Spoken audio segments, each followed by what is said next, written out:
When Zoe and Nia Thompson walked into Lincoln High's Kung Fu class, they knew it wouldn't be easy being the only two black students, but they never expected the blatant racism that followed. The room fell silent as Ethan and Caleb's predatory smirks spread across their faces, imagining all the ways they would break the twins. But what the bullies didn't realize was that they were messing with the wrong girls. These were sisters who came from a family of fighters.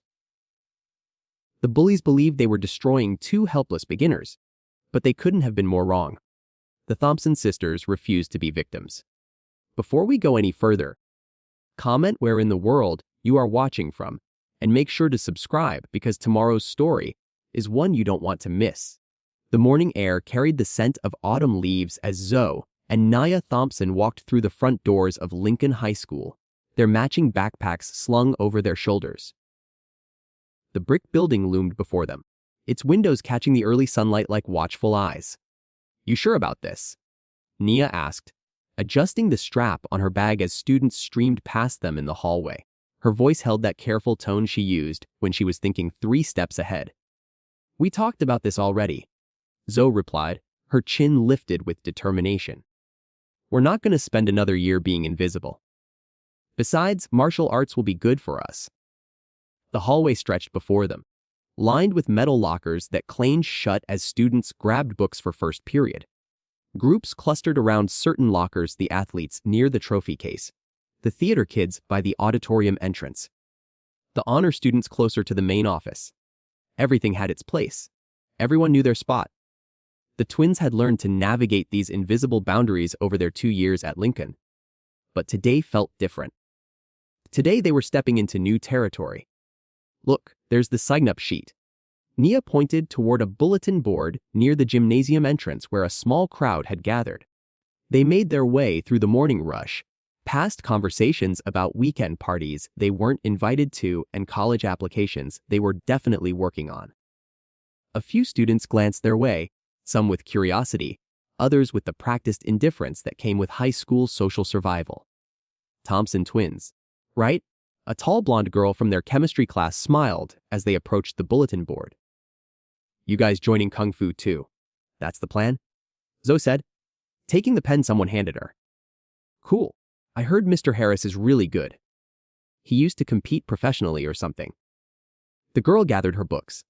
"See you guys there." Nia studied the schedule posted next to the sign-up sheet.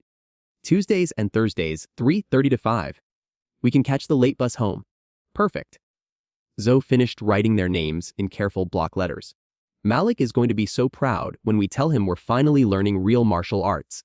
The day passed in the usual blur of classes, cafeteria food, and homework assignments.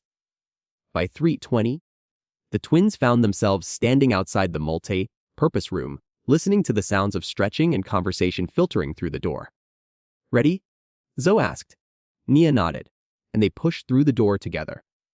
The room smelled like floor wax and old sweat. Mirrors lined one wall, and the windows on the opposite side let in slanted afternoon light.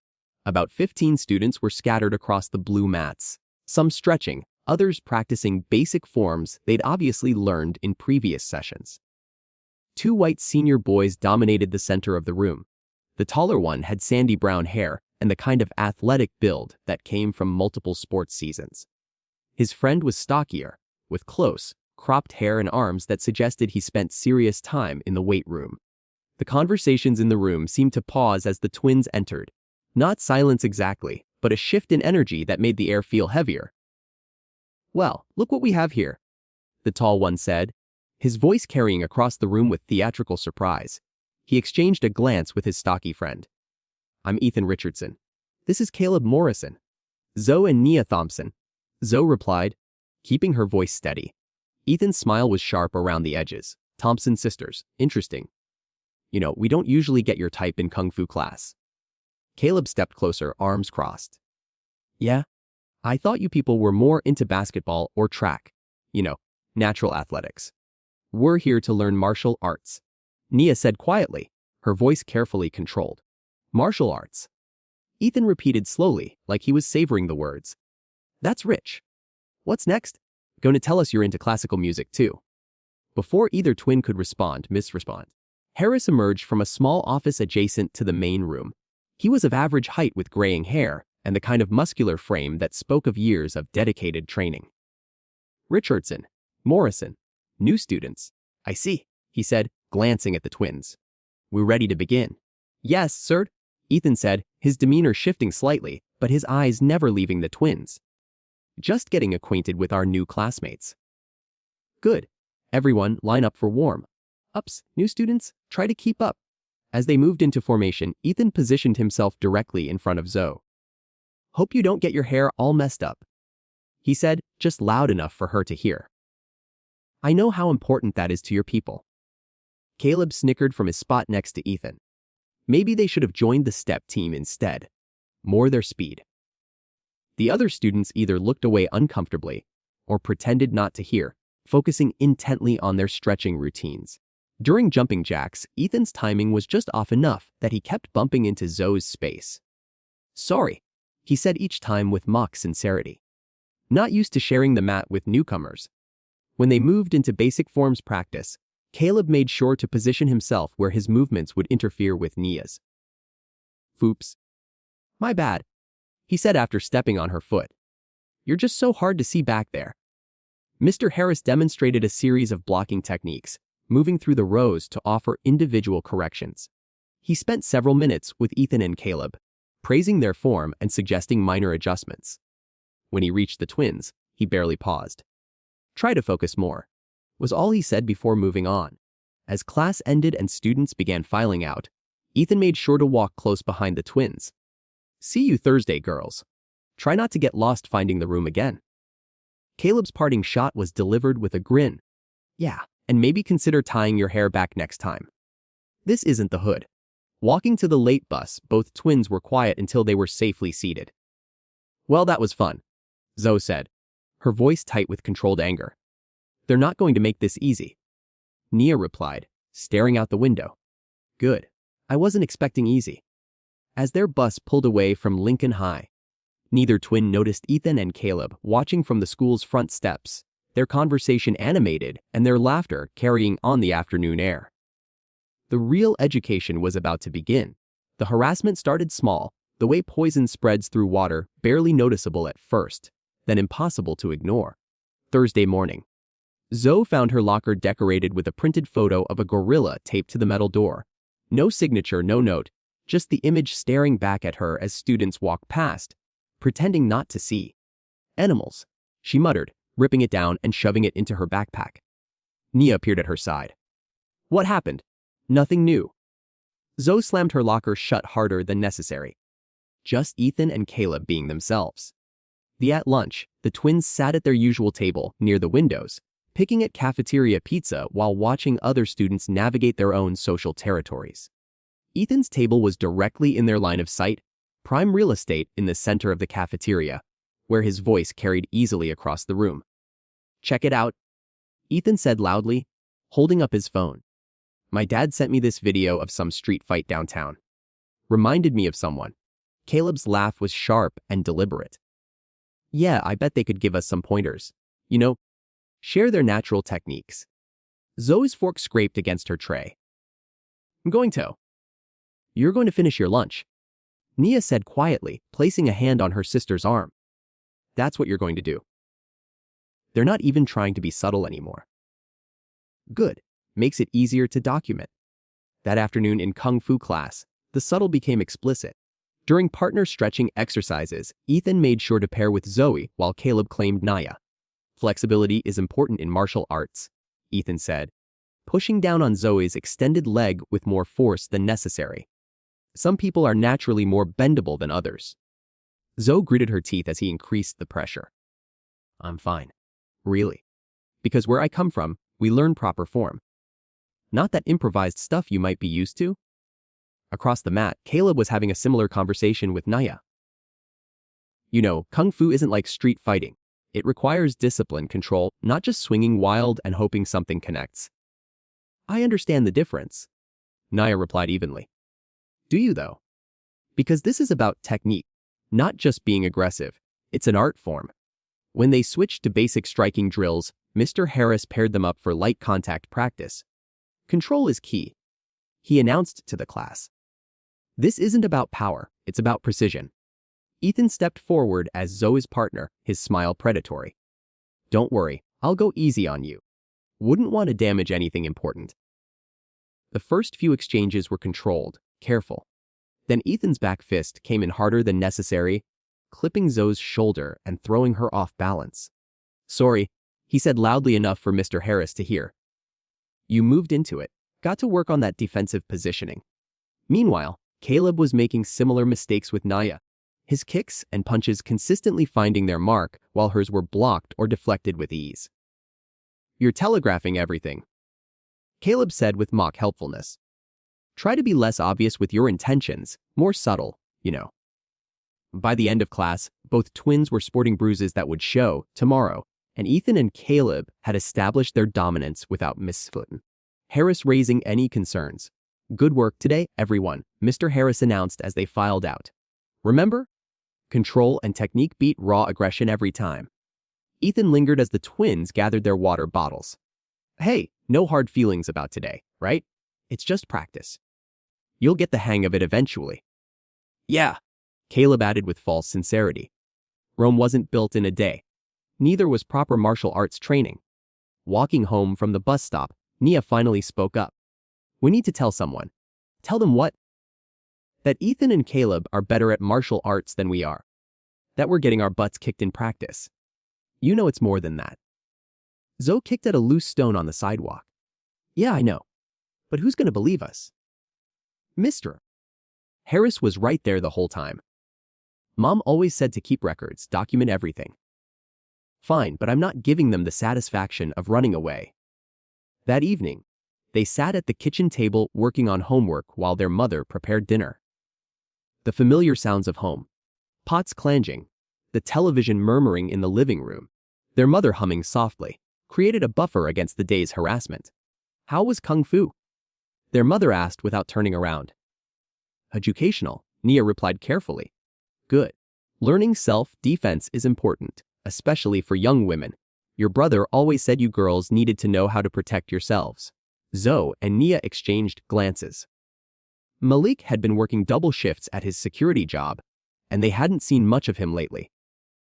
Part of them wanted to tell him everything, but another part knew he'd probably march down to the school and make everything worse.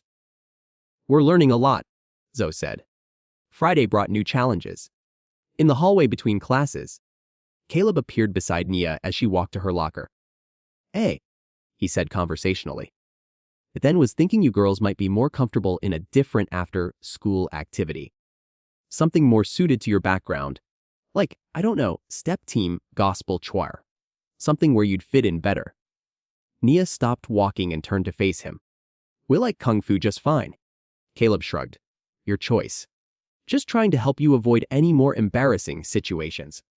At lunch, Ethan made sure to walk past their table carrying his tray, managing to bump into Zoe's chair hard enough to make her spill water across her sandwich. Clumsy me, he said with exaggerated concern. So sorry. Here, let me help. He reached for napkins from their table, deliberately knocking over Naya's chocolate milk in the process. Wow, I'm really having an off day, Ethan continued, his voice carrying to nearby tables. Good thing you girls are so understanding about accidents. By the time he walked away, their entire lunch was ruined, and half the cafeteria had witnessed their humiliation. Tuesday's Kung Fu class brought the harassment to a new level. During forms practice, Ethan positioned himself directly behind Zoe, mimicking her movements with exaggerated, mocking gestures that made Caleb snicker. Nice form, Ethan whispered during a particularly complex sequence. Very interpretive. When Mr. Harris called for sparring practice, the twins found themselves paired against Ethan and Caleb once again. Light contact only, Mr. Harris reminded the class. Focus on technique, not power. Ethan's interpretation of light contact involved strikes that consistently found their mark with enough force to leave Zoe gasping. When she tried to return the favor, her punches were either blocked completely or deflected harmlessly. You're not committing to your techniques, Ethan said loud enough for others to hear. Too hesitant. Maybe you're just not naturally aggressive enough for this. Meanwhile, Caleb was systematically dismantling Nia's defenses, landing clean shots to her ribs and arms while she struggled to mount any effective offense. "Relax," Caleb said with false encouragement. "Stop thinking so much. Try to be more instinctive. More natural." The coded language wasn't lost on either twin, but calling it out would only make them look like they couldn't handle constructive criticism. As class ended, both girls were visibly battered and frustrated.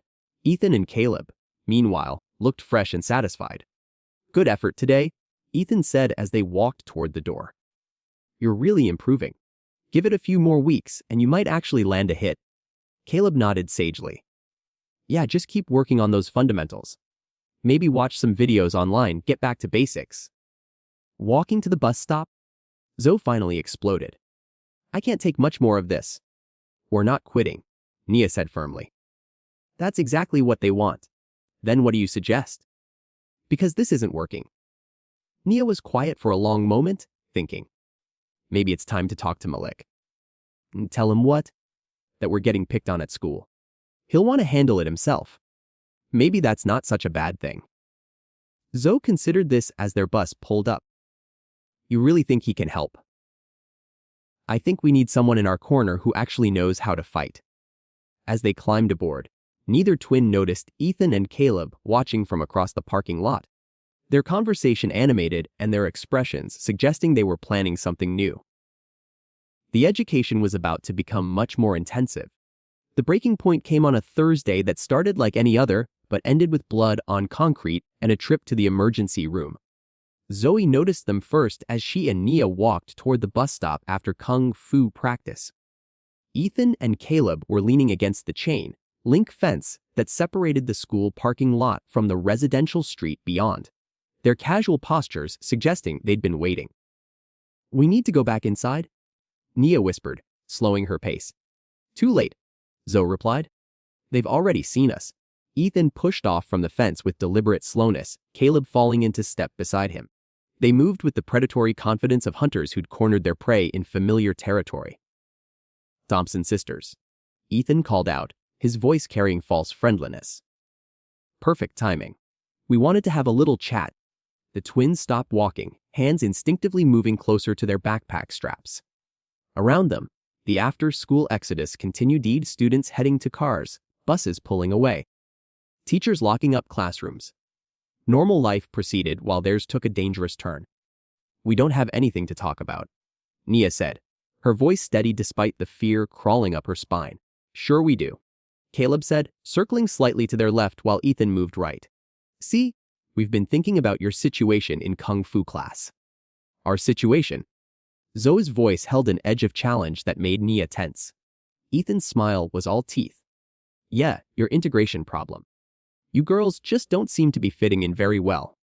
Maybe it's time to consider other options," Caleb added helpfully. "Activities more suited to your natural talents." They were hemmed in now, Ethan and Caleb forming a loose semicircle that blocked their path to the bus stop. Other students walked past, some glancing over with mild curiosity before looking away. Nobody stopped. "We're not quitting," Zoe said flatly. "No?" Ethan's eyebrows rose in mock surprise. "That's too bad, because continuing might be uncomfortable for everyone involved." Caleb nodded sagely. "Yeah, accidents happen in martial arts, especially when people don't know their place." The threat hung in the air like smoke, obvious but deniable. Nia felt her heart rate accelerate as she calculated distances to safety. The school's main entrance was 50 yards away, but it might as well have been 50 miles. "What do you want?" she asked quietly. "Want?" Ethan laughed, the sound harsh in the afternoon air. "We want you to understand reality. This is our school, our club, our territory. You don't belong here. You need to find somewhere else to play kung fu," Caleb added. "Somewhere more appropriate." Zoe's hands clenched into fists. "Make us." The words hung between them for a heartbeat before Ethan's expression shifted from mock friendliness to something uglier. "Make you." He stepped closer, close enough that she could smell his cologne mixed with sweat from practice. "Careful what you ask for." "Zoe," Nia warned, but her sister was past listening. "Yeah." "Make us," Zoe repeated louder now. "You've been talking tough for weeks. Let's see what you're actually made of." Ethan's backhanded slap came without warning. the sound sharp as a gunshot in the parking lot. Zoe stumbled backward, hand flying to her cheek as her eyes watered from the impact. Then, Caleb hissed, glancing around nervously. Not here. But Ethan was past caring about witnesses. You want to see what I'm made of? Fine. He grabbed Zoe by the front of her shirt and shoved her hard against the fence. The chain link rattled as she hit it, her backpack sliding off her shoulder to the ground. Nia moved without thinking, stepping forward to help her sister. Caleb caught her arm and twisted it behind her back in a move they'd practiced in class. Easy, he said in her ear. Don't make this worse than it has to be. Ethan's face was inches from Zoe's now, his voice low and venomous. You think you're tough. You think you can come into our space and run your mouth. Let go of me! Zoe gasped, trying to push him away.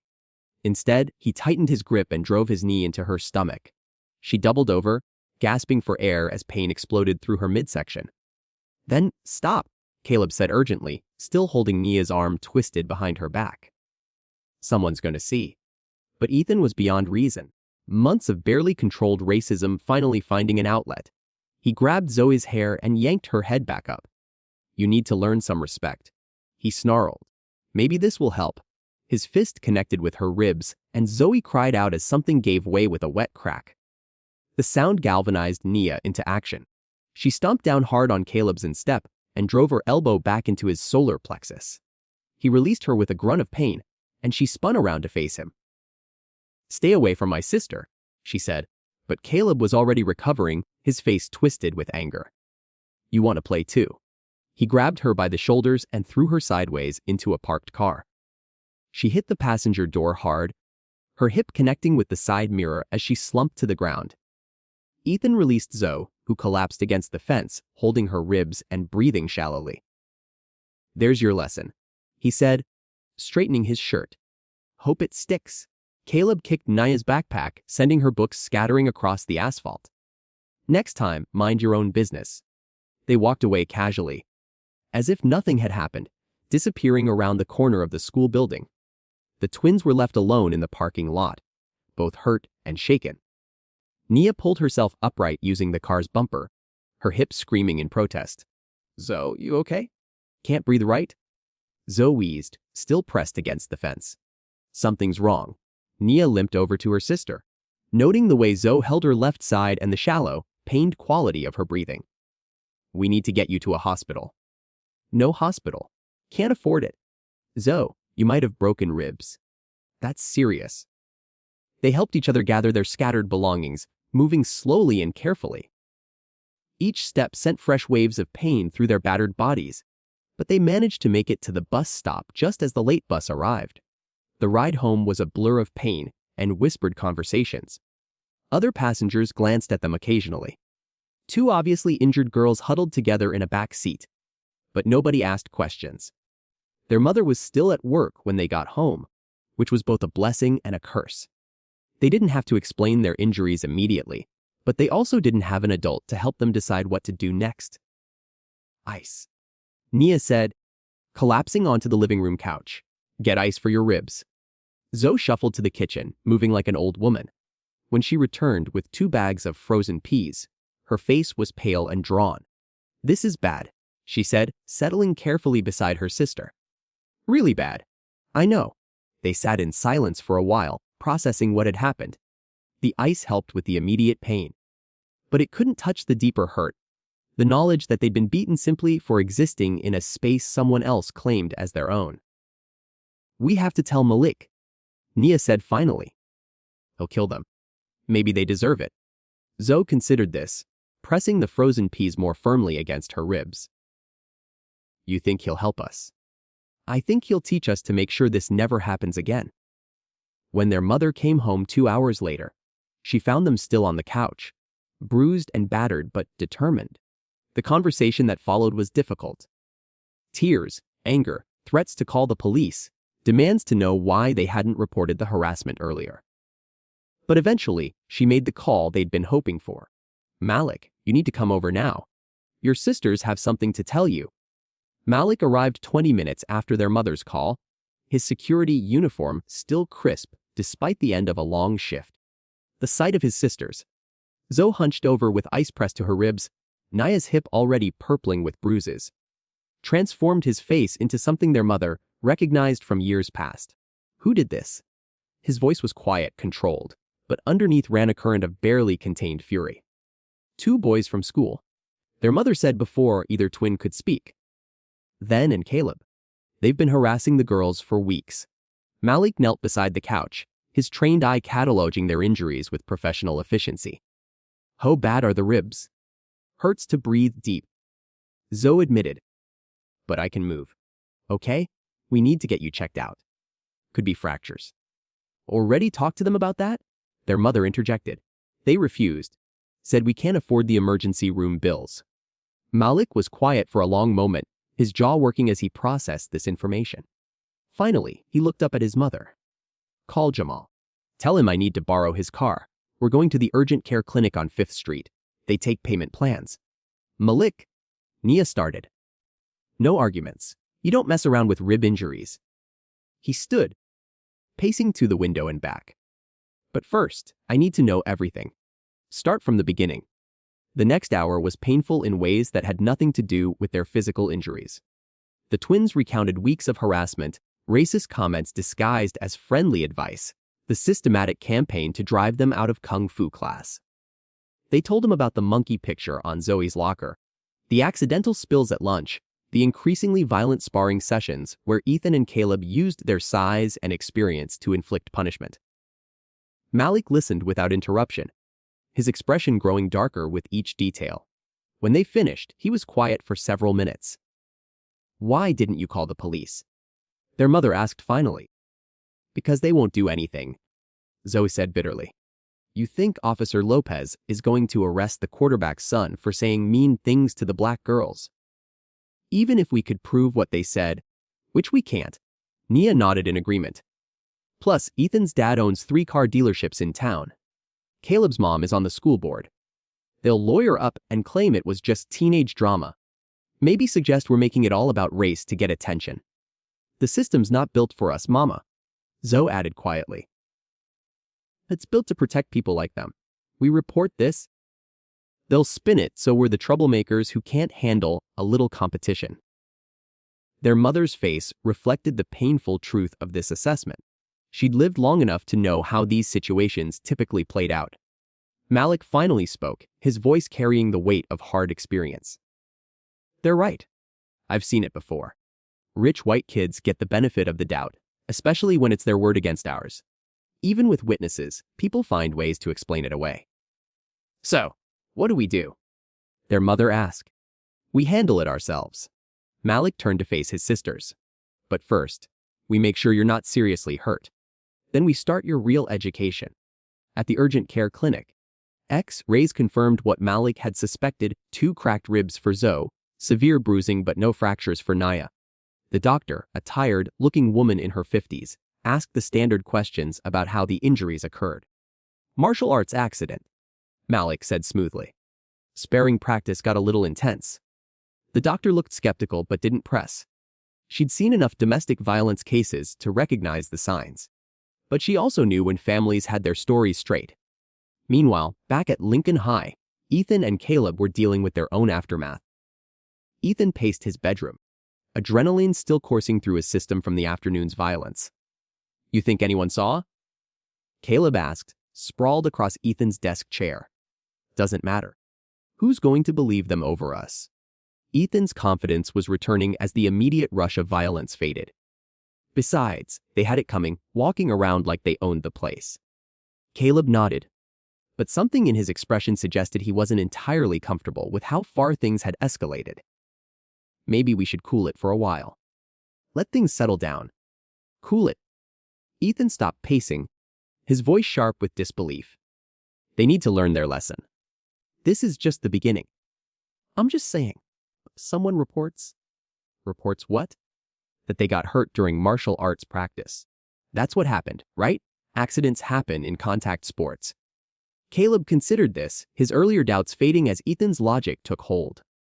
Yeah, you're right. Accidents happen. Back at the Thompson house, Malik was having a very different conversation with his sisters. They sat around the kitchen table, the urgency of the hospital visit replaced by the more complex task of planning their response. First thing you need to understand, Malik said, his security uniform replaced by jeans and an old army t-shirt, is that this isn't about revenge. This is about respect. They need to learn that there are consequences for their actions. What kind of consequences? Zoe asked, her ribs wrapped in medical tape that pulled tight with each breath. The kind that makes them think twice before targeting someone else. Malik leaned forward, his expression serious. But we do this smart. No witnesses, no evidence, no trail back to us. Nia shifted uncomfortably. You're talking about fighting them. I'm talking about teaching you to defend yourselves. What happened today can't happen again, because next time you might not be so lucky. Their mother, who had been quiet since returning from the clinic, finally spoke up. What are you planning, Malik? Training. Real training. Not that performance art they're teaching at school. He looked at each of his family members in turn. These boys think they can intimidate us because they assume we don't know how to fight back. Time to show them how wrong they are. This could make things worse, their mother warned. Cut it? Malik's voice carried the weight of someone who'd spent years dealing with bullies in different forms. Or could it finally make them understand that we're not victims they can push around whenever they feel like it? Zoe, winced as she leaned forward, but her voice was steady. What do we need to do? Tomorrow after school, meet me in the backyard. Wear clothes you can move in and prepare to learn things they don't teach in that fancy kung fu class. Nia looked uncertain. Malik, we're not trying to become fighters. We just want them to leave us alone. Sometimes those are the same thing, he replied quietly. Sometimes the only way to get respect is to be willing to demand it. Outside, the afternoon was settling into evening, the autumn air carrying the promise of colder days ahead. Neither the twins nor Malik could have predicted how completely their lives were about to change, or how the lessons learned in their backyard would eventually transform not just their own situation, but the entire culture of Lincoln High School. The real education was about to begin. The next afternoon, Malik was waiting in their backyard when the twins arrived home from school, having changed out of his security uniform into workout clothes. He'd cleared a space on the grass and set up a small table with water bottles and first aid supplies. How do you feel? He asked, noting the careful way Zoe moved. Sore but functional, she replied, setting down her backpack. Good. Pain is a teacher, but it shouldn't be a barrier. He gestured for them to sit on the back steps. Before we start, I need you to understand something. What I'm going to teach you isn't sport martial arts. It's not about forms or tradition or impressing judges. Nia settled beside her sister, wincing slightly. What is it about? Survival. Ending fights quickly and definitively. Malik's expression was serious. This is about making sure that when someone puts their hands on you, they regret it immediately and completely. For the next hour, he walked them through basics that Mr. Harris had never mentioned. How to use their thumbs to attack pressure, points behind the ears, where to strike to collapse someone's breathing, how to use their smaller size and lower center of gravity as advantages rather than weaknesses. Forget everything you learned about fair fighting, Malik said, demonstrating a knee strike that would incapacitate an opponent. There's no such thing as fair when someone's trying to hurt you. Zoe absorbed the lessons eagerly, her anger from the previous day channeling into focused aggression. Each technique felt like a piece of armor being added to her arsenal. Remember, you're not trying to win a tournament, Malik explained as he showed them how to break free from various grabs. You're trying to create enough damage that your opponent can't continue. Nia approached the training more analytically, asking questions about timing and positioning. What if they're expecting us to fight back now? Then you use that against them. Expectation can be a weakness if you know how to exploit it. 3 weeks into their backyard training, the changes were becoming apparent. The twins moved differently through the school hallways, shoulders straighter, eyes more direct, an air of quiet confidence replacing their previous wariness. Ethan noticed it first during lunch on a Tuesday. The way Zoe looked at him when he walked past their table wasn't the same mixture of anger and fear he'd grown accustomed to. Instead, her gaze was steady, evaluating. like she was measuring him for something. "You see that?" he asked Caleb as they took their seats across the cafeteria. "See what?" The way she looked at me, like she wasn't scared anymore. Caleb glanced over at the twins' table, where both girls were eating lunch and talking quietly. So maybe they're finally getting the message. Or maybe they're planning something. This possibility hadn't occurred to Caleb, and he found it unsettling. Like what? They're not going to report us. Too much time has passed, and they're not stupid enough to try anything physical. Ethan wasn't so sure. Something had shifted in the dynamic, and he couldn't put his finger on exactly what. Meanwhile, back in the twins' training sessions, Malik was pushing them harder. "Speed and surprise are your best weapons," he said, holding pads for them to strike. "Then and Caleb are stronger. But they're also overconfident. They think they know what to expect from you." Zoe's punches were getting sharper, more focused. "What if we hurt them seriously?" "What if they hurt you seriously?" Malik countered. "Because that's where this is heading." They prove they're willing to escalate to violence. You need to be ready to match that escalation and exceed it. Nia landed a solid combination on the pads, her technique improving daily. "How do we know when we're ready?" "When you stop asking that question." The answer came sooner than expected. Thursday's Kung Fu class brought a new level of hostility from Ethan and Caleb. They'd apparently decided that their previous lesson hadn't been effective enough. Thompson's sisters, Ethan said with false friendliness as the twins entered the multi-purpose room. "How are those injuries healing up?" "Fine, thanks," Zoe replied evenly. "Good to hear. Wouldn't want any lingering effects from your accident." Mr. Harris called the class to order, and they moved through warm-ups with the usual undercurrent of tension. But during partner drills, Ethan's aggression was more pronounced than usual. "You seem different," he said as they practiced blocking techniques. "More confident." "That's dangerous." "Dangerous. How?" Zoe asked, deflecting his strike and countering with one of her own. "Confidence without skill is just arrogance, and arrogance gets people hurt." His next attack came faster and harder than the drill called for. But this time, Zoe was ready. Instead of trying to simply block, she redirected his force while stepping inside his guard, exactly as Malik had taught her. Ethan stumbled slightly off balance and surprised. Lucky counter. Maybe for the first time in weeks. Zoe felt like she was holding her own. The techniques Malik had drilled into her were becoming instinctive, and she could see opportunities in Ethan's attacks that she'd never noticed before. Across the room, Nia was having a similar experience with Caleb. His attempts to overwhelm her with aggressive combinations were meeting more sophisticated defenses, and she was beginning to land clean counters of her own.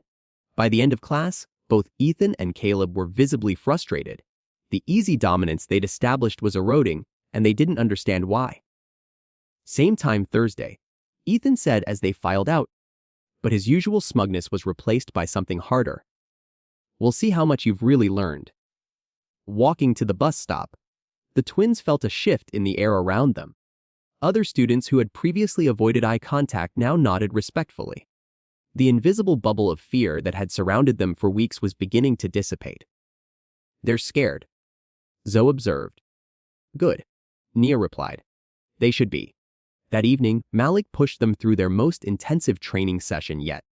"You're ready for the next phase," he announced after watching them spar against each other with controlled aggression. "Which is what?" Nia asked, toweling sweat from her face. "Taking back your space. They made this personal when they put their hands on you. Time to remind them what that costs." The twins exchanged glances, understanding passing between them without words. They'd spent weeks learning to defend themselves, but defense was only half the equation. "What do you want us to do?" Zoe asked. Malik smiled, and for the first time in weeks, it reached his eyes. "I want you to show them exactly who they've been messing with." The announcement came during Tuesday's Kung Fu class, posted on the bulletin board near the entrance where everyone would see it. Principal Carter had authorized the first annual Lincoln High Interschool Martial Arts showcase scheduled for the following month in the gymnasium. "This is our chance to show what we've learned," Mr. Harris announced to the assembled class. "Representatives from 3 other schools will be participating along with our own students. It's a great opportunity to demonstrate our program's excellence. Ethan's eyes lit up with anticipation. Will there be rankings, awards, individual recognition? Yes, but more importantly, it's a chance to represent Lincoln with honor and skill. The twins exchanged glances across the room. This was the opportunity they'd been waiting for. A public forum where they could prove themselves on equal terms. After class, they lingered near the bulletin board, reading the details. The showcase would include forms, demonstrations, and controlled sparring matches, with participation limited to students who had been training for at least 6 months. You thinking what I'm thinking? Zoe asked quietly. That we're going to sign up, Nia replied. Absolutely. But when they returned Thursday afternoon, their names had been conspicuously omitted from the participation list that Mr. Harris had posted. Ethan and Caleb's names were prominently featured, along with several other senior students. Excuse me. Harris, Nia approached the instructor after class. I think there was a mistake with the showcase list. Our names aren't on there. Mr. Harris barely looked up from his clipboard. That's not a mistake. The showcase is for experienced students only. You girls haven't been training long enough to represent the program publicly. We've been here for 2 months, Zoe protested. The announcement said 6 months minimum, but it also said exceptions could be made for demonstrated skill. Which you haven't demonstrated. Ethan interjected, appearing beside them with Caleb in tow. This is about representing the school. You need students who won't embarrass the program. We can hold our own, Nia said steadily. Caleb snorted. Against who? Each other. This is about real competition, not practice drills. Then let's find out, Zoe said, her voice carrying an edge that made everyone in the room look up. Right now, full contact sparring. If we lose, we accept being excluded. If we win, our names go on the list. The room went completely silent. Even Mr. Harris seemed caught off guard by the directness of the challenge. Ethan's smile was sharp and predatory. You want to spar? Full contact. That's what I said. Fine. Ethan began removing his outer shirt, revealing the muscled torso that had intimidated opponents for 4 years. But when you get hurt, don't come crying about it. Same goes for you, Zoe replied, pulling her hair back into a tight ponytail. The other students formed a loose circle around the mat, sensing they were about to witness something significant. Mr. Harris looked uncomfortable but didn't intervene. He was curious to see how this would play out. Standard rules, he announced reluctantly. 3-minute rounds, full contact but controlled. First to submit or be unable to continue loses. Ethan stepped onto the mat with the confidence of someone who'd never lost a school sparring match. Zoe faced him across the center line, her stance lower and more balanced than he remembered.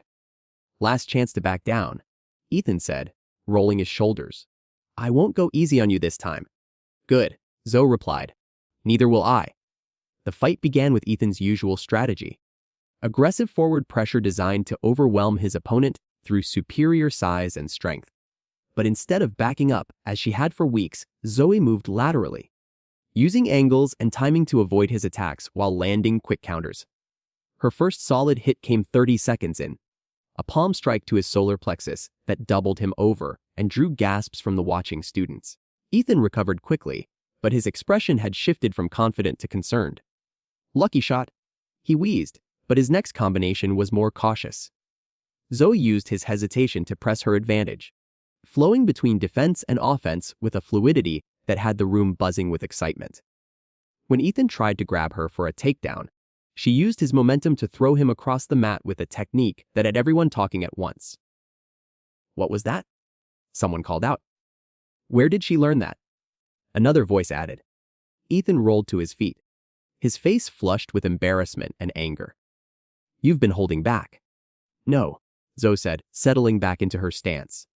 I've been learning. The second round was even more decisive. Ethan's frustration led to wilder, more desperate attacks that Zoe systematically countered and punished. By the time he submitted to a chokehold that had appeared out of nowhere, the room was buzzing with amazed conversation. Holy crap, did you see that? She destroyed him. Where did the Thompson twins learn to fight like that? Meanwhile, on the adjacent mat, Nia was demonstrating her own evolution against Caleb. Where Ethan had relied on aggression, Caleb favored technical precision, but Nia matched his technique while adding unpredictable elements he couldn't counter. Her victory was quieter, but no less decisive. A submission hold that left Caleb tapping frantically while the room erupted in excited chatter. Mr. Harris stood in the center of both mats, looking stunned. That was impressive. Very impressive. The twins helped their defeated opponents to their feet with respectful bows, showing the kind of sportsmanship that made their victories even more meaningful to the watching students. So, Zoe said, slightly out of breath but composed. Do our names go on the list? Mr. Harris looked around the room at the faces of students who had just witnessed something extraordinary. I think that can be arranged. Ethan and Caleb left the room without speaking, their humiliation complete and public. The other students crowded around the twins, asking questions about their training and techniques. You've been practicing outside of class, Mr. Harris observed as the room began to empty. Every day, Nia confirmed. Would take this seriously? I can see that. Your brother teach you those moves. The twins exchanged glances. Our brother taught us that there's always more to learn. Walking to the bus stop, they were accompanied by several other students who wanted to continue discussing what they'd witnessed. For the first time since joining the program, the twins felt like they belonged. But 20 minutes later in the school parking lot, Ethan was having a very different conversation with Caleb. This isn't over, Ethan said, his voice tight with suppressed rage. They humiliated us in front of everyone. Maybe we should just let it go. Caleb suggested, still nursing his bruised ego. They won fair and square. Fair? Ethan's voice rose. That's only because it was a controlled environment. That wouldn't happen outside of school. Caleb looked uncertain. What are you thinking? I'm thinking they need to learn that there are consequences for making us look like fools. Then, maybe we should. Maybe we should what? Let them get away with it. Let everyone think they're better than us. Ethan's face was flushed with anger and embarrassment. No way. As their bus pulled away from school, the twins were unaware of the conversation taking place in the parking lot. They were too busy planning their training for the showcase, unaware that their victory had just made their situation considerably more dangerous. The revenge came faster than anyone expected. Friday afternoon, as the twins walked through the nearly empty hallways after staying late to work on a chemistry project, they found Ethan and Caleb waiting by their lockers. But this time, the boys weren't alone. They'd brought reinforcements in the form of 2 other seniors from the football team. Thompson sisters. Ethan called out, his voice echoing in the deserted corridor. Perfect timing. Zoe and Nia slowed their approach, immediately recognizing the setup 4 against 2 in an isolated part of the school where teachers had already gone home for the weekend. What do you want? Ethan, Nia asked, her voice steady despite the adrenaline starting to surge through her system. What do I want? Ethan's laugh was harsh and bitter. I want to finish what we started in the parking lot. Teach you girls your proper place. We know our place, Zoe replied, setting down her backpack carefully. Right here, same as everyone else. Caleb stepped forward, flanked by the 2 football players, both bigger and broader than Ethan. That's the problem right there. You think you belong where you don't. This school, this program, this whole world wasn't made for people like you. People like us.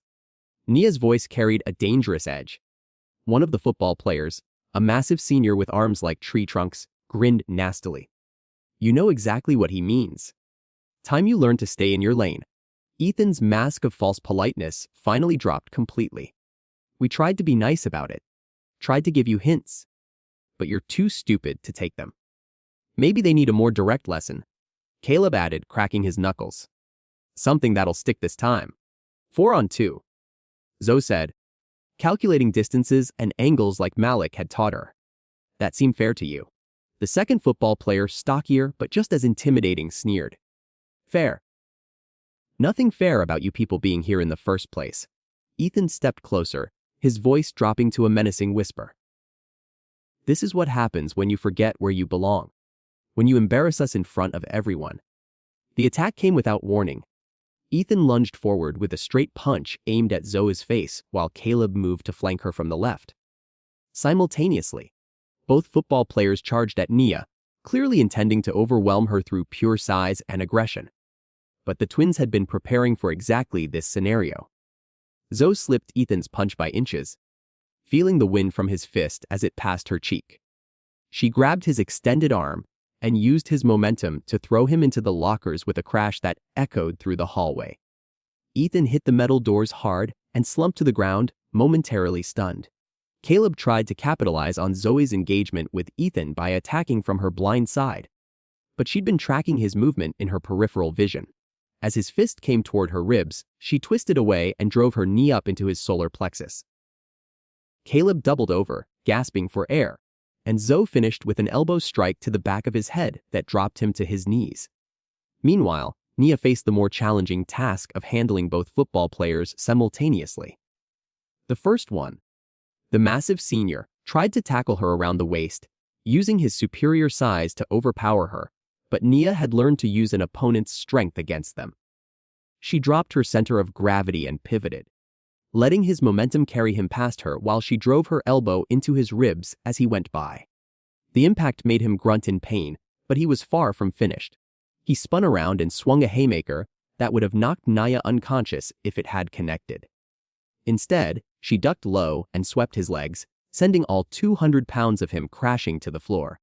The stockier football player saw his chance and moved in while Nia was focused on his teammate. He managed to grab her from behind in a bear hug, pinning her arms to her sides and lifting her off the ground. "Got you now," he grunted in her ear, squeezing tighter. But Malik had prepared them for this exact situation. Nia drove her head backward into his nose, feeling cartilage crunch against her skull. His grip loosened immediately, and she broke free by driving her elbows back into his ribs in rapid succession. Ethan was back on his feet now, wiping a trickle of blood from where his head had hit the locker. His face was twisted with rage and humiliation. "You think you're clever?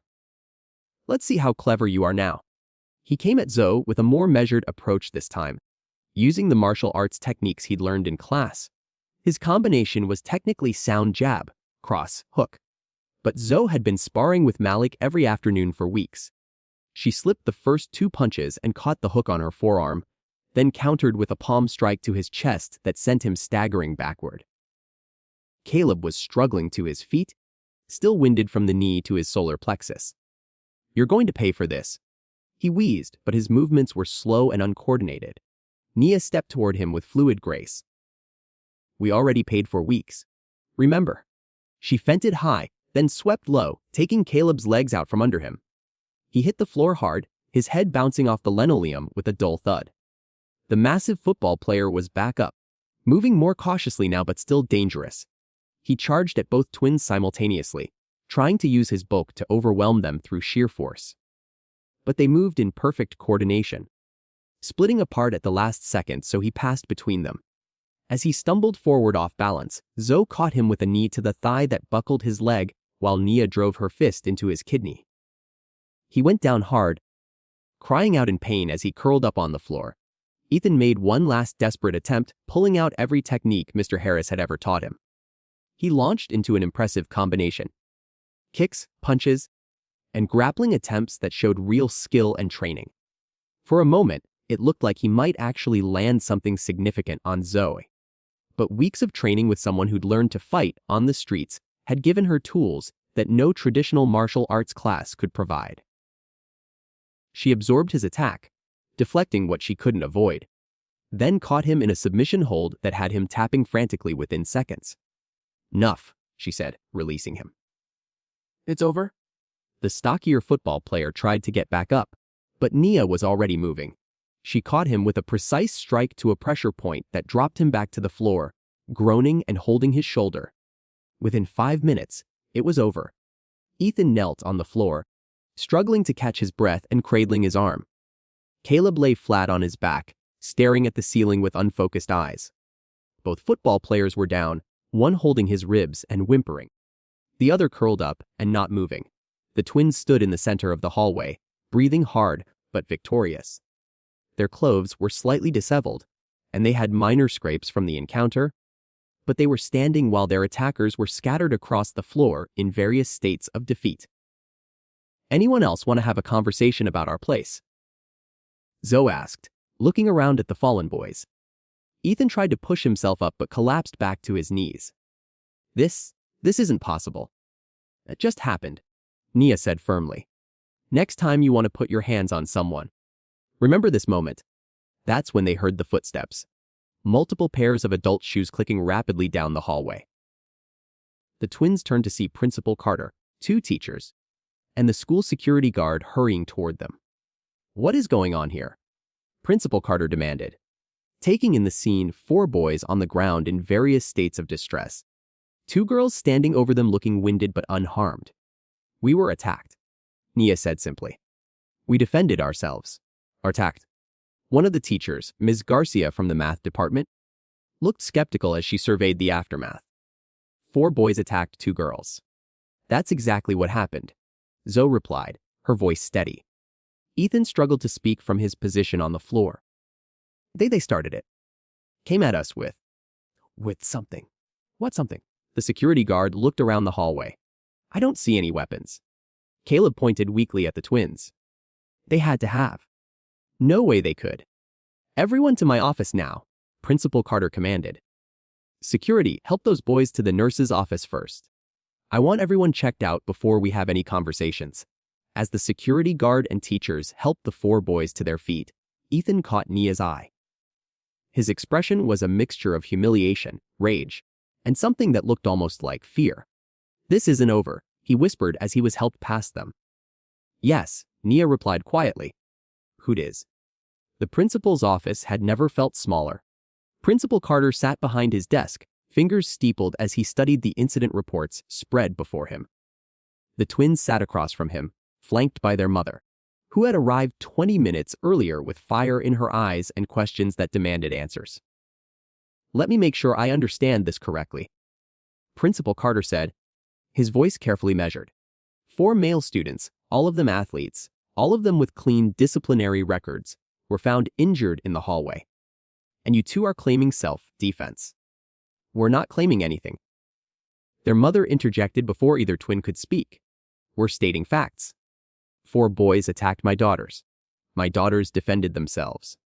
The evidence speaks for itself. The evidence, Principal Carter repeated, glancing at the security footage screenshots on his desk. Yes, let's talk about that. He turned his computer monitor toward them, showing a frozen image from the hallway camera. The timestamp showed the exact moment the fight began. Ethan's fist inches from Zoe's face. Caleb flanking from the left, both football players converging on Nia. This shows 4 boys attacking 2 girls, their mother said, leaning forward. What more evidence do you need? The problem, Thompson, is what happened after this frame. Your daughters didn't just defend themselves. They systematically defeated 4 boys who are significantly larger and stronger. That raises questions. Zoe felt her jaw tighten. Questions about what? About whether this was really self-defense or if you girls were looking for a fight. The accusation hung in the air like smoke. Nia exchanged glances with her sister, recognizing the trap being laid for them. Let me understand your logic, their mother said, her voice dangerously quiet. Because my daughters were able to successfully defend themselves, they must be the aggressors. I'm simply trying to understand how 2 junior girls managed to incapacitate 4 senior boys without sustaining any significant injuries themselves. Maybe you should be asking why 4 senior boys thought they could attack 2 junior girls without consequences, Zoe said, unable to contain herself any longer. Principal Carter's expression hardened. Miss Thompson, I'd be very careful about your tone right now. My tone. Zoe's voice rose. My tone is the problem. Not the racist harassment we've been reporting for weeks. Not the 4 boys who cornered us in an empty hallway. Racist harassment is a serious accusation. It's not an accusation, Nia exploded, standing up so quickly her chair scraped against the floor. It's documented fact. We filed reports. We told teachers. We did everything we were supposed to do. And nobody did anything. Their mother placed a restraining hand on Nia's arm, but her own voice was steel. My daughters have been systematically harassed by these boys since they joined the Kung Fu program. They've been called names, had their belongings destroyed, been physically intimidated in class while their instructor watched and did nothing. Those are serious allegations. They're not allegations. They're facts. And now that my daughters finally stood up for themselves, you want to punish them for being too effective at it. Meanwhile, across town, Ethan sat in his family's living room, facing his own uncomfortable conversation. His father, a successful businessman who had built his reputation on controlling narratives, paced behind the leather couch with barely contained fury. "Four of you," his father said, his voice tight with disbelief. "Four of you couldn't handle two girls. Dad, you don't understand." "I understand perfectly. You and your friends got your rear ends handed to you by a couple of girls, and now the whole school knows about it. Do you have any idea how this reflects on our family?" Ethan's mother sat in her usual chair, perfectly dressed and perfectly mortified. The Richardson name has never been associated with this kind of embarrassment. "It wasn't supposed to happen like this," Ethan said weakly. "They were supposed to back down." "Well, they didn't, did they?" His father stopped pacing and fixed his son with a stare that could freeze water. "Instead, you gave them exactly what they needed to destroy your reputation, and ours along with it." Back at school, the story was spreading like wildfire through social media and text messages. Students who had witnessed the aftermath were sharing details, and the narrative was not favorable to Ethan and his crew. "Did you see the video?" One girl whispered to her friend as they walked past the Thompson twins' lockers. "What video?" "Someone got footage of them walking out after the fight. Ethan and those football players could barely stand up, but the Thompson girls looked fine." "No way." "I'm telling you, they destroyed them. Completely destroyed them." The buzz in the hallways had shifted dramatically. Students who had previously avoided the twins now nodded respectfully when they passed. The invisible barrier of fear that had surrounded Ethan and Caleb for years was crumbling, and everyone could sense it. In the principal's office, the conversation had reached a crucial juncture. "What I'm prepared to do," Principal Carter said, "is suspend all 6 students for 1 week while we conduct a full investigation." "Absolutely not," their mother said immediately. "My daughters were attacked. They defended themselves. They will not be punished for refusing to be victims." "Or Mrs. Thompson, I understand your position, but—" "No, you don't understand my position at all." She stood up, her presence suddenly filling the room. "My position is that this school has failed to protect my daughters from racist harassment for months. Now that they've protected themselves, you want to punish them for it. That's not happening." Principal Carter shifted uncomfortably. "If you're not satisfied with the school's handling of this situation, you're certainly free to pursue other options." "Other options? Like the media, like the district office, like the NAPE?" Her voice carried the weight of someone prepared to go to war. "Trust me, I'm already considering all of those options." The threat was not subtle, and Principal Carter clearly understood its implications.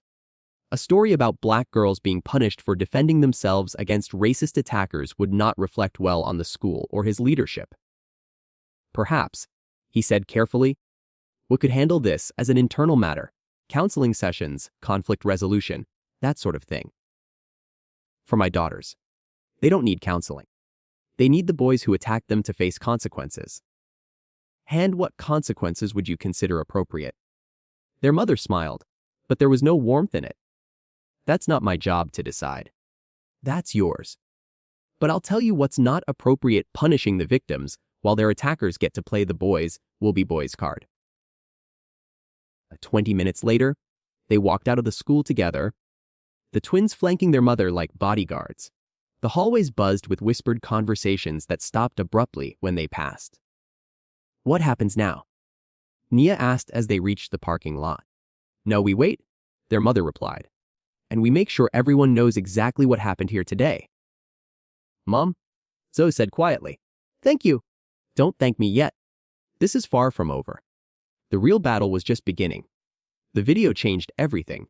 It surfaced on Monday morning, uploaded anonymously to every major social media platform with a caption that read, "Racist bullies get what they deserve. Lincoln High School." The footage, captured by a student's phone through a classroom window, showed the entire hallway fight in crystal clear detail. Within hours, it had been shared thousands of times. The video told the story better than any witness statement could. 4 boys cornering 2 girls, Ethan's racist taunts clearly audible, the coordinated attack, and then the systematic dismantling of the aggressors by two sisters who refused to be victims. By noon, local news trucks were parked outside Lincoln High School. This is Channel 7 News with breaking coverage of a disturbing incident at Lincoln High School, where video has emerged showing 4 male students launching what appears to be a racially motivated attack on 2 female students. Principal Carter stood at his office window, watching reporters set up cameras on the front lawn while his phone rang incessantly. Every call was the same school board members demanding explanations, parents asking if their children were safe, media outlets requesting interviews. The knock on his door came at 12:47 p.m. "Come in." Superintendent Davis entered without ceremony, followed by 2 school board members and the district's legal counsel. Their expressions were grim. "We have a problem," Superintendent Davis said, placing a tablet on the desk. The video was queued up, ready to play for the 100th time that day. "I'm aware of the situation." "Hear you? Because I've got the NAP calling my office. I've got parents threatening to pull their kids out of school. And I've got a viral video showing systematic racism being ignored by this administration." Principal Carter felt the walls closing in. "The investigation is ongoing." "The investigation is over," one of the school board members interrupted. "The video is all the investigation we need." Meanwhile, across town, Ethan sat in his bedroom, staring at his phone as notifications poured in. The video had been shared in group chats, posted on Instagram stories, and was trending on Twitter with hashtags like #FeckaFuckracistBullies and Justice for the Thompson twins. His social media accounts were flooded with comments ranging from mockery to outright hostility. Screenshots of his face during the fight, twisted with racist hatred just before he got dropped by a girl half his size, had become memes. The doorbell rang downstairs, followed by his father's voice raised in anger. Through his window, Ethan could see news vans lining their usually quiet street. His phone buzzed with a text from Caleb. "My dad says we're transferring schools. This is insane, but transferring wouldn't help." The video was everywhere now. College recruiters who had been interested in Ethan's athletic abilities were quietly removing him from their lists. The private school his parents were considering had already indicated he wouldn't be welcome. At the Thompson house, the atmosphere was dramatically different. The twins sat at their kitchen table, fielding calls from reporters, civil rights organizations, and martial arts academies who wanted to offer them scholarships. Channel 4 wants to do an interview tomorrow, their mother announced, hanging up the phone. "The local NAP chapter wants to honor you girls at their next meeting." "This feels surreal," Nia said, scrolling through messages of support on her phone. "It's justice," Zoe replied firmly.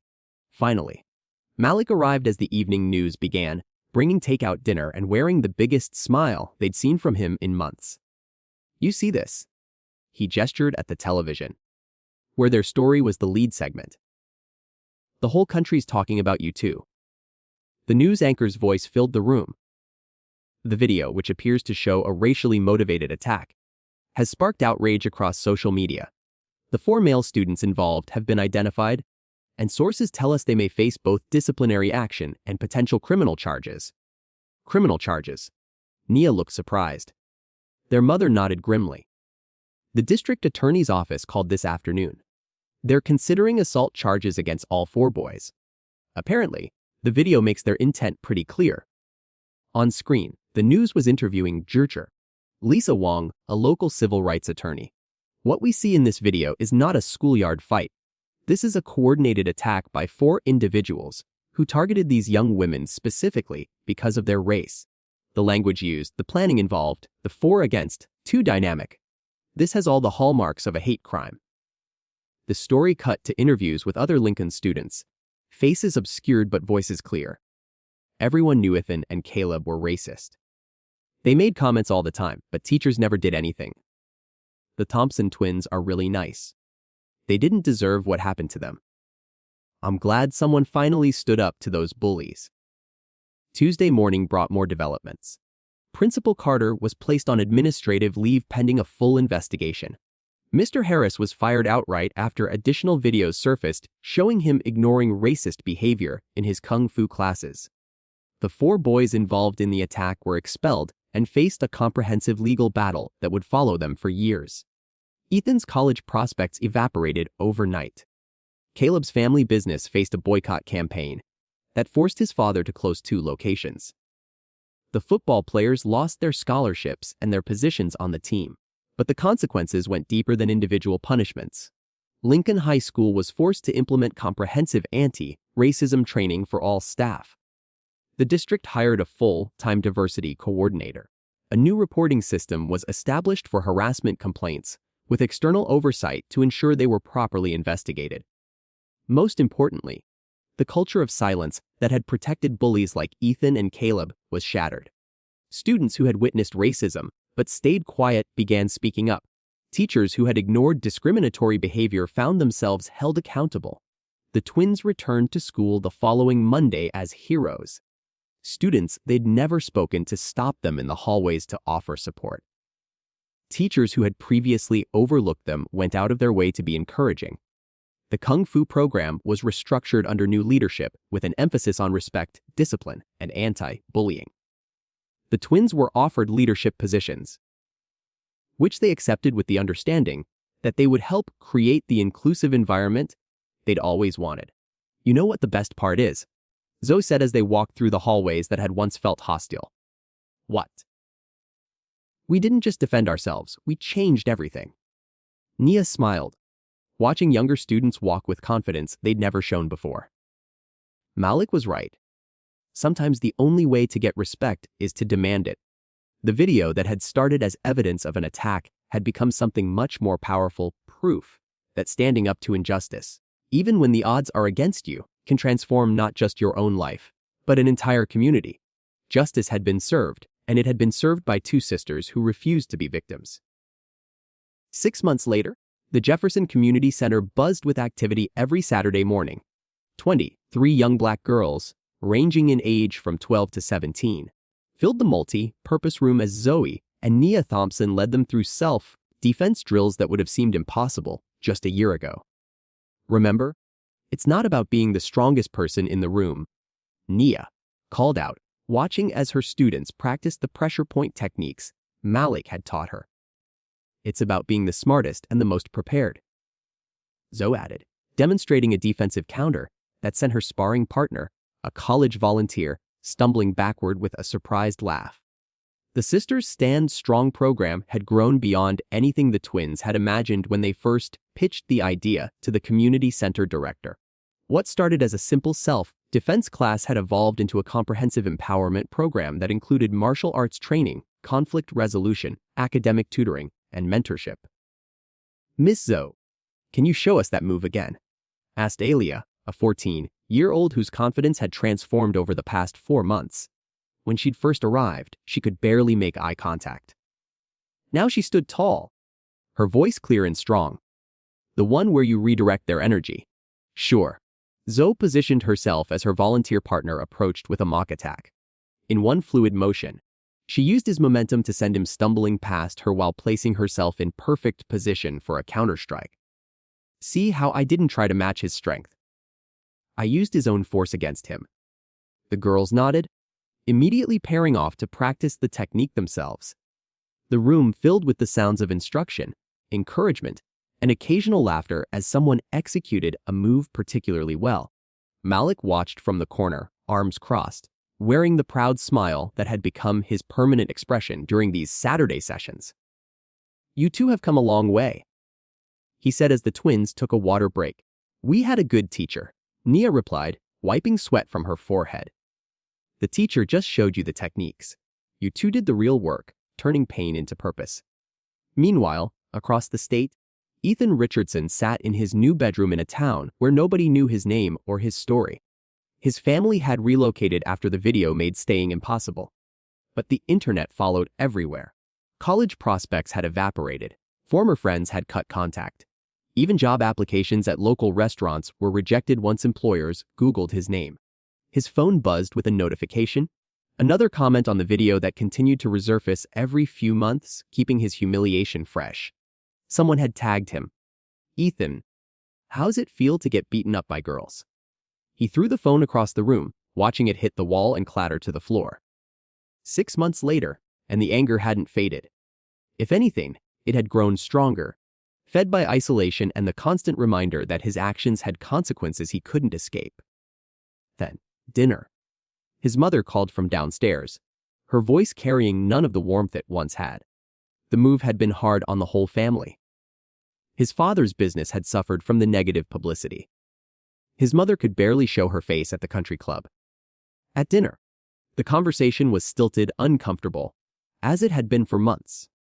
The guidance counselor at your new school called. His father said, without looking up from his plate. She wants to discuss your college applications. What's the point? Ethan muttered. No decent school will take me. Maybe if you'd shown some remorse. Remorse for what? Standing up for myself. His parents exchanged the look they'd been sharing more and more frequently. A mixture of disappointment and recognition that their son had fundamentally failed to learn from his experience.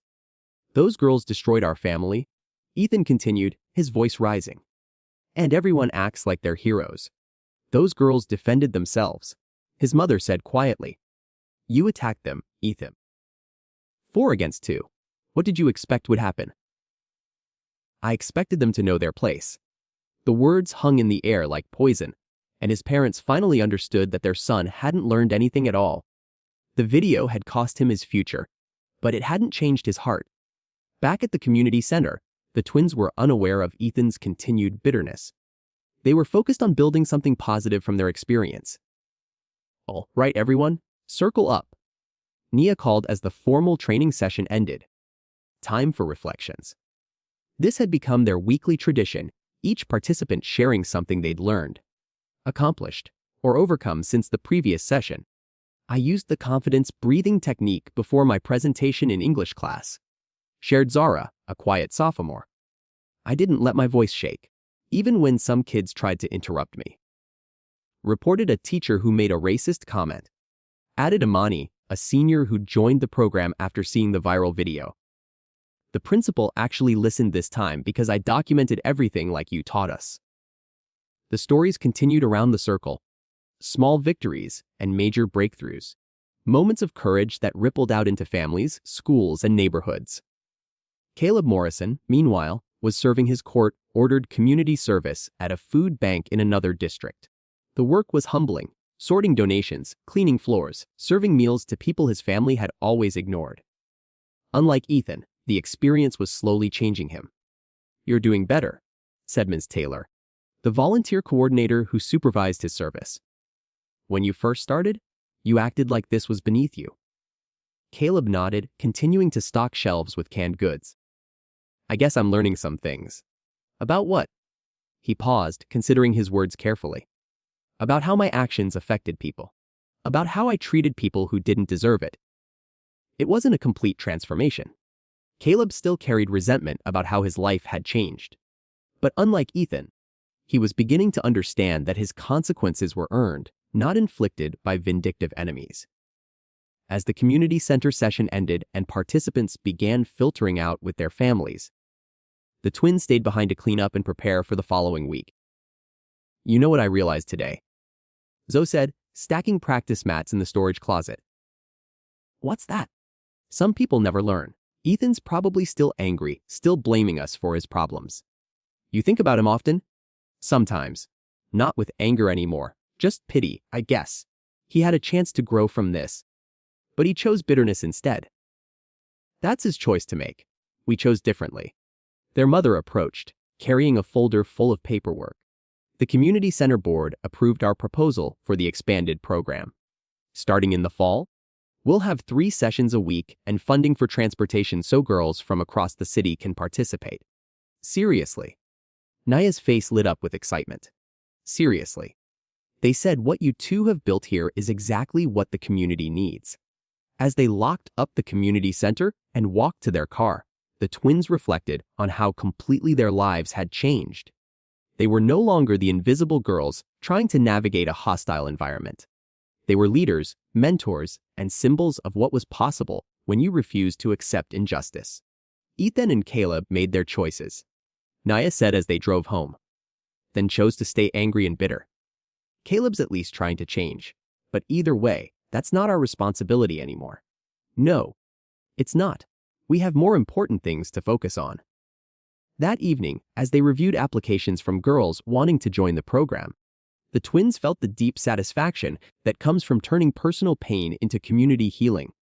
They had faced their demons and won.